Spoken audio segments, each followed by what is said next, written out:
بنی اسرائیل میں نسوح نامی ایک عورت نما آدمی رہتا تھا، باریک آواز، بغیر داڑھی اور نازک اندام مرد۔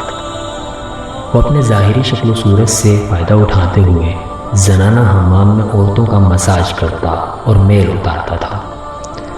کوئی بھی اس کی حقیقت نہیں جانتا تھا، سبھی اس کو عورت سمجھتی تھیں۔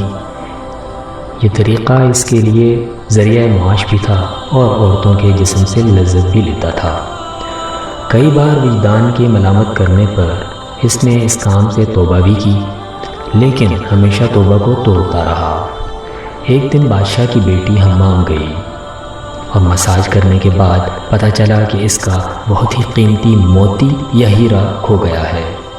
بادشاہ کی بیٹی نے حکم دیا کہ سب کی تلاشی لی جائے۔ سب کی تلاشی لی گئی لیکن ہیرا نہیں ملا۔ نسوح رسوائی کے ڈر کی وجہ سے ایک جگہ چھپ گیا۔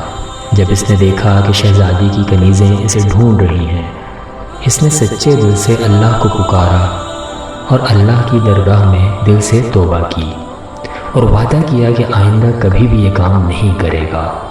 اچانک باہر سے آواز آئی کہ نسوح کو چھوڑ دو، ہیرا مل گیا ہے۔ نسوح نم آنکھوں سے شہزادی سے رخصتی لے کر گھر آ گیا۔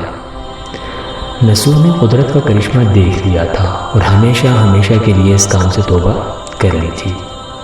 کئی دنوں سے حمام نہ جانے پر ایک دن شہزادی نے بلاوا بھجوایا کہ حمام آ کر میرا مساج کرے، لیکن نسوح نے بہانہ بنایا کہ میرے ہاتھ میں درد ہے، میں مساج نہیں کر سکتا۔ اس کے بعد کبھی حمام نہیں گیا۔ نسوح نے دیکھا کہ اس شہر میں رہنا اس کے لیے مناسب نہیں ہے۔ سبھی عورتیں اس کو چاہتی ہیں اور اس کے ہاتھ سے مساج لینا پسند کرتی ہیں۔ جتنا بھی غلط طریقے سے مال کمایا تھا سب غریبوں میں بانٹ دیا اور شہر سے نکل کر میلوں دور ایک پہاڑی پر ڈیرا ڈال لیا اور اللہ کی عبادت میں مشغول ہو گیا۔ ایک دن اس کی نظر ایک بھینس پر پڑی جو اس کے قریب گھاس میں چر رہی تھی۔ اس نے سوچا کہ یہ کسی چرواہے سے بھاگ کر یہاں آ گئی ہے، تب تک میں اس کی دیکھ بھال کر لیتا ہوں جب تک اس کا مالک نہ آ جائے۔ لہذا اس کی دیکھ بھال کرنے لگا۔ کچھ دن بعد بھینس نے بچہ دیا اور نسوح اس کا دودھ استعمال کرنے لگا۔ کچھ دنوں بعد ایک تجارتی قافلہ راستہ بھول کر ادھر آ گیا جس میں اکثر پیاس کی شدت سے نڈھال تھے۔ انہوں نے نسوح سے پانی مانگا۔ نسوح نے سب کو دودھ پلایا اور سب کو سیراب کیا۔ قافلے والوں نے نسوح سے شہر جانے کا راستہ پوچھا۔ نسوح نے ان کو آسان اور نزدیکی راستہ بتایا۔ جانے سے پہلے تاجروں نے نسوح کو بہت سارا مال دیا۔ نسوح نے ان پیسوں سے وہاں کنواں کھدوایا۔ آہستہ آہستہ پھر وہاں لوگ بسنے لگے اور گھر بننے لگے۔ وہاں کے لوگ نسوح کو بڑی عزت اور احترام سے دیکھتے تھے۔ رفتہ رفتہ نسوح کی شہرت میں اضافہ ہوا اور اس کی شہرت بادشاہ تک پہنچنے لگی۔ جی وہی بادشاہ جو اس شہزادی کا باپ تھا۔ بادشاہ کے دل میں نسوح سے ملنے کا اشتیاق پیدا ہوا۔ انہوں نے نسوح کو پیغام بھجوایا کہ بادشاہ اس سے ملنا چاہتے ہیں، مہربانی کر کے دربار میں تشریف لائے۔ جب نسوح کو بادشاہ کے پیغام ملا تو انہوں نے ملنے سے انکار کر دیا اور معذرت چاہی کہ مجھے بہت سارے کام ہیں، میں نہیں آ سکتا۔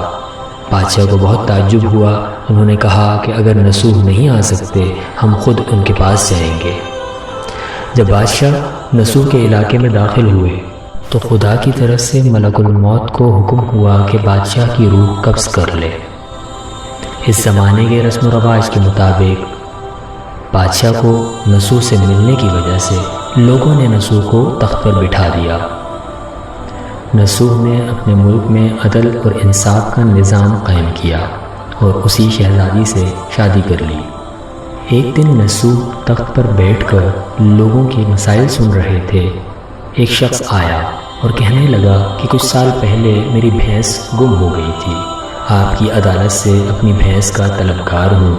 نسوح نے کہا کہ تمہاری بھینس میرے پاس ہے، آج جو کچھ بھی میرے پاس ہے وہ تمہاری بھینس کی وجہ سے ہے۔ نسوح نے حکم دیا کہ اس کے سارے مال اور دولت کا آدھا حصہ بھینس کے مالک کو دیا جائے۔